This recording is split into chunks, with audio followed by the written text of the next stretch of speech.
Alors, si je pars dans les aigus, c'est que je suis excité par le sujet, tu vois. Prêt? Bonjour à tous, bienvenue dans cette nouvelle vidéo. Je suis avec Romain Laneri. Salut Romain. Salut. Tu vas bien? Bah ouais, pleine forme, ravi.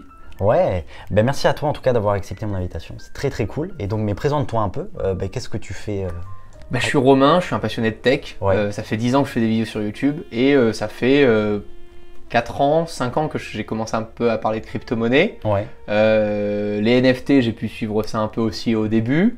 Ouais. Alors voilà, en général, quand il y a un truc un poil con qui parle de tech, où pas grand monde veut aller dedans, T'es là.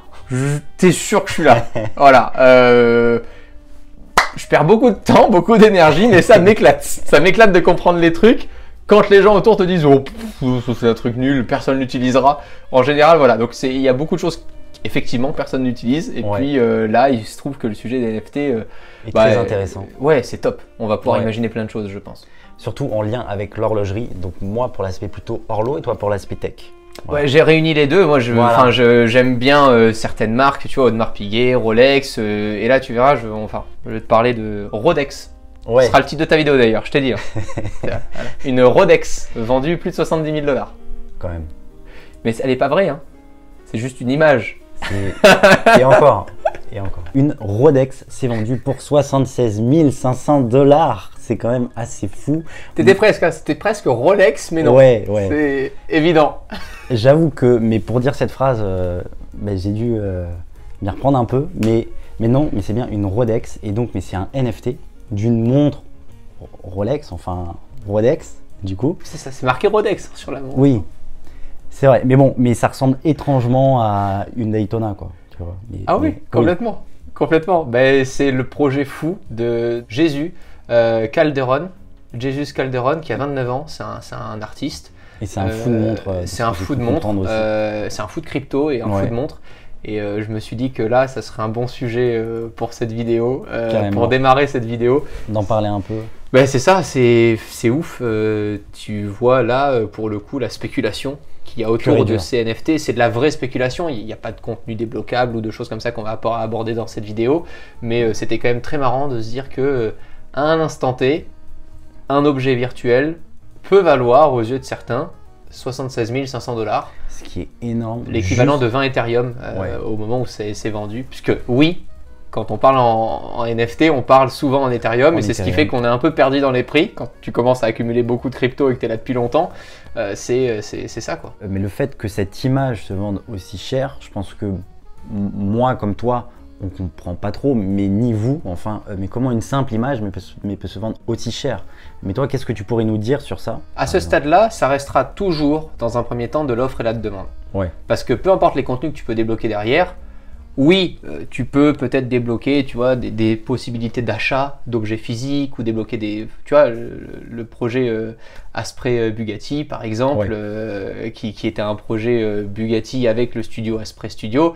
Ben, c'est ouf d'imaginer qu'en ayant un NFT, tu débloques une œuvre d'art du Asprey Studio qui est physique. Et quand tu sais que le studio fait en général des œuvres d'art vendues entre 20 000 et 50 000 $, ben, même si tu payes 10 000 $ ton NFT, t'es pas trop bête. Tu te dis, bon, je vais avoir une œuvre d'art derrière. C'est une renommée, je crois que le studio Asprey existe depuis plus de 150 ans.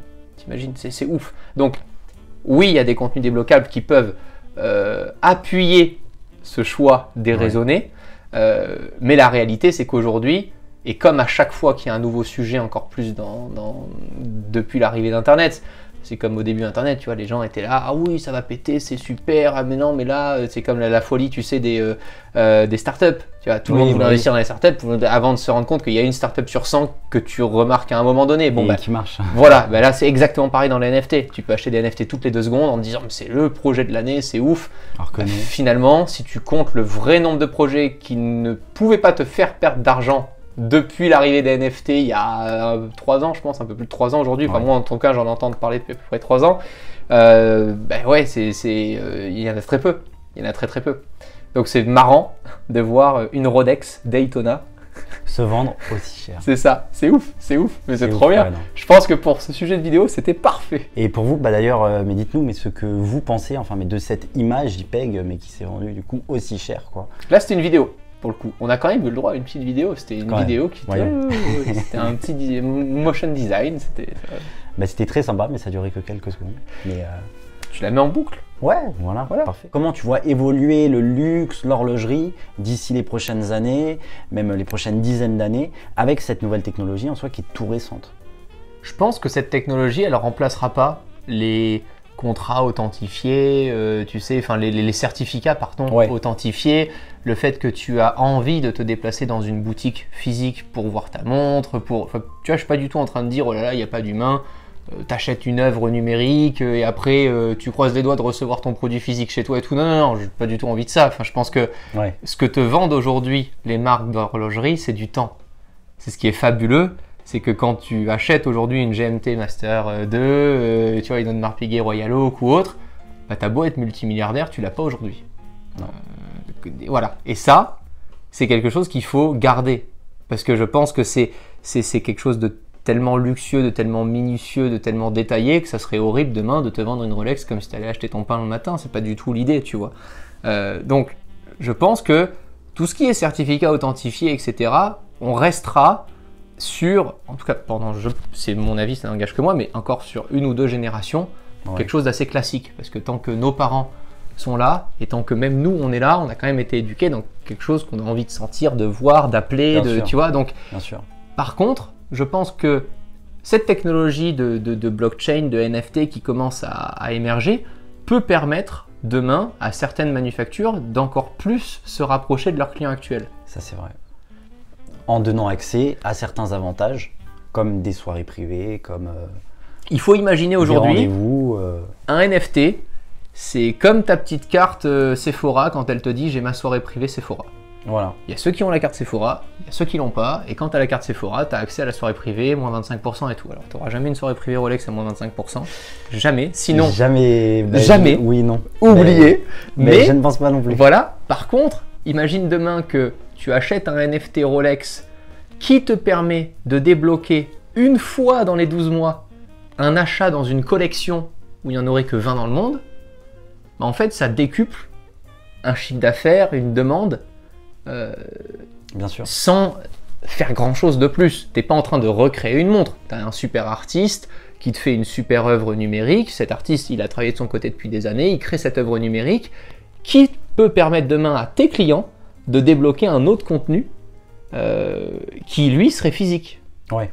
C'est ça qui est intéressant en fait. Ouais, c'est un peu, c'est mixer les deux, c'est passer du virtuel au réel. Exactement. C'est ça. Et aujourd'hui, les réseaux sociaux ont explosé, etc. Parce que quand tu utilises une photo de profil sur Instagram, c'est pour montrer que tu as été à la plage, que tu avais les moyens d'aller en vacances cet été. Ah, regardez, je prends mon cocktail et machin, et je suis contente et je travaille bien et j'ai les moyens d'eux, etc. C'est quand même très démonstratif les réseaux sociaux. Aujourd'hui, tu achètes une montre, à part tes proches, là, tu vas pas le crier sur tous les toits ou Ah non. encore, il y en a certains qui font toutes les photos de montres, etc. Sur en mode Instagram, perso, etc. Oui, oui. Voilà. Imagine demain que si tu as la Rolex Daytona or blanc, pour le montrer, tu ton petit NFT qui tourne en photo sur Instagram un peu en 3D et Ouais. qui pourrait prouver le fait que tu es réellement détenteur de cette œuvre physique Et de cette puisque montre. tu as l'œuvre numérique qui est authentifiée à telle date, telle heure dans une blockchain par la marque. Ouais, ça c'est vrai que ça serait un avantage, mais pour le coup. Mais tu vois, mais ce qui se fait en ce moment, enfin à l'heure actuelle sur le marché, enfin de ce que j'ai vu, c'est plus l'authentification de la seconde main et très peu encore, mais de manufactures, enfin que ça soit sur le marché du retail, mais concrètement, ont mis en place les NFT. Mais Louis Vuitton, par exemple, aujourd'hui, en off, Ouais, les clients ne le voient pas, mais utilise des technologies de blockchain pour tracer tous les sacs, pour les authentifier. pour la contrefaçon. Exactement. Tout à fait. Ouais. Pour voir en interne quand est-ce que tu as un vrai sac qui revient en quand est-ce que SAV t'as un faux sac. et quand est-ce que tu as un faux sac. Donc, c'est déjà une technologie qui est utilisée de mon humble avis. Ouais. Je pense que cette technologie est très puissante, va être utilisée par plein de manufactures, effectivement, pour mieux contrôler les contrefaçons, etc. Mais on n'empêchera jamais des contrefaçons de se faire. Bah ça non, Voilà. quoi qu'il en soit. Ce qui est cool, justement, avec cette histoire de livre ouvert, bah, c'est que tu as beau essayer de recréer la contrefaçon, à moins que tu aies l'idée avant, mais du coup c'est pas une contrefaçon, c'est toi qui l'as créée, ou que tu aies une fuite d'infos avant que la collection NFT sorte, dès lors que les NFT authentifiés dans le compte Rolex, etc. sont publics et peuvent être vendus, bah à ce moment-là, tu peux essayer d'en créer. T'en as plein, tu vois, on parlait tout à l'heure de Ape, etc. Ah bah tu vas en avoir plein d'images de Ape tout d'un coup à 2 €, c'est fou et tout. Bah non, c'est juste un mec qui a fait son screenshot, qui l'a mis et il essaie de piéger les pigeons qui se disent ah bah c'est pareil, etc. Oui, effectivement, demain, tu peux faire copier une image, coller et tu as ton image pour toi. Mais tu ne peux pas aujourd'hui, du coup, ça ne devient pas un contenu qui est vérifiable, authentifiable, traçable et que tu peux vendre, puisque tu n'as pas la preuve que c'est une œuvre authentique.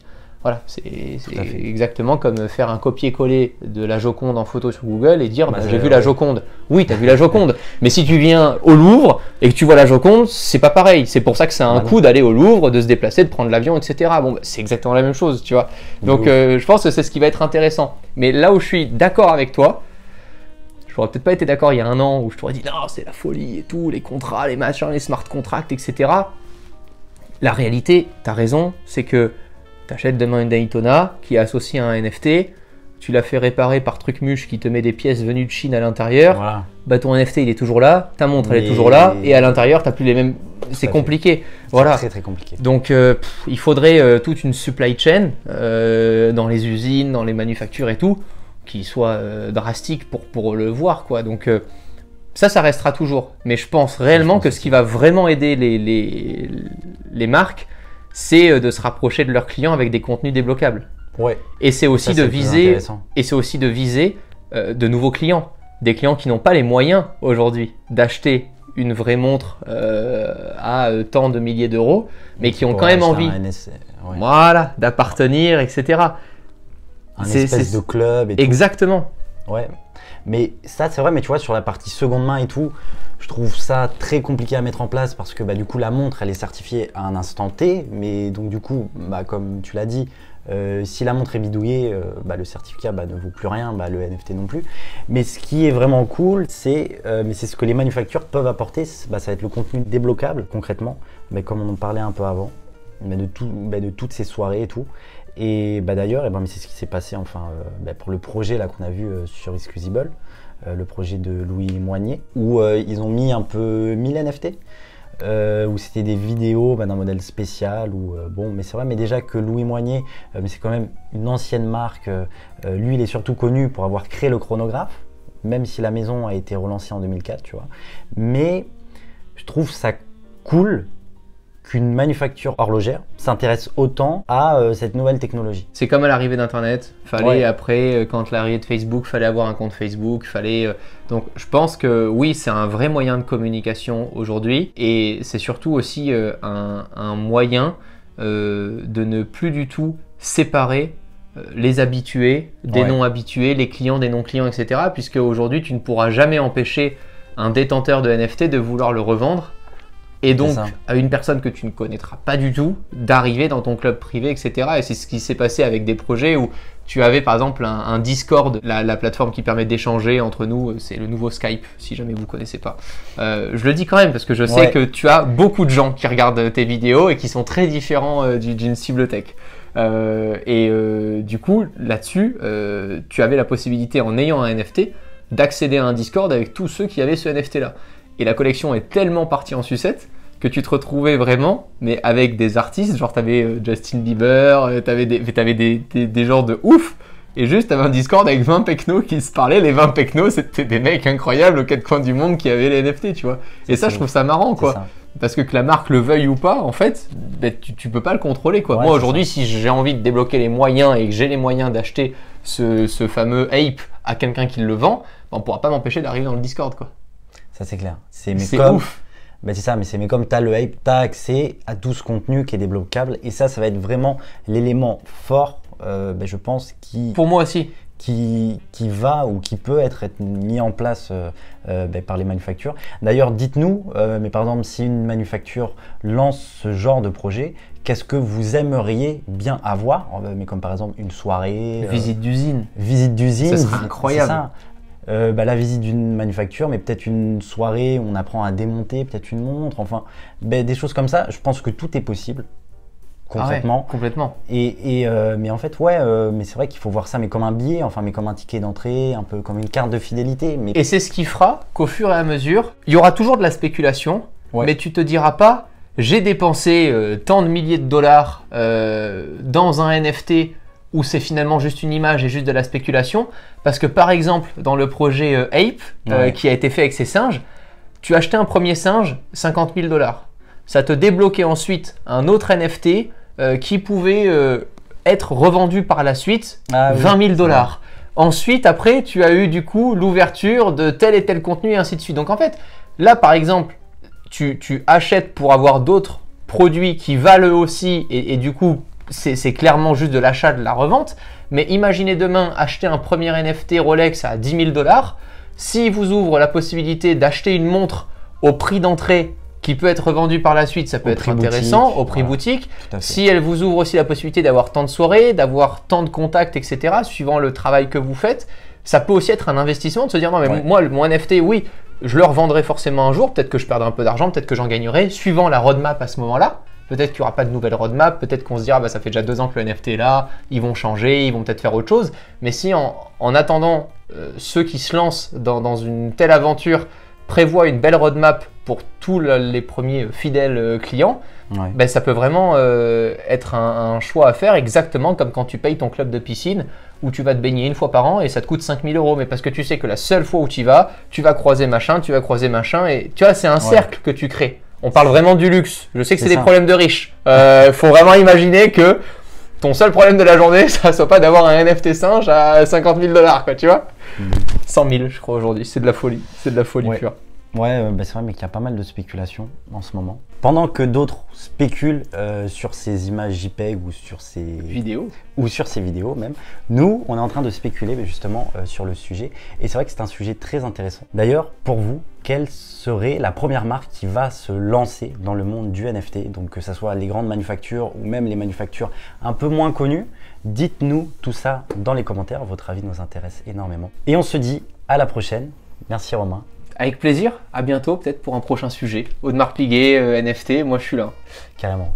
Je pense que ça c'est... Ça serait lourd. Ouais, très très lourd. Il est fan. Salut. Salut.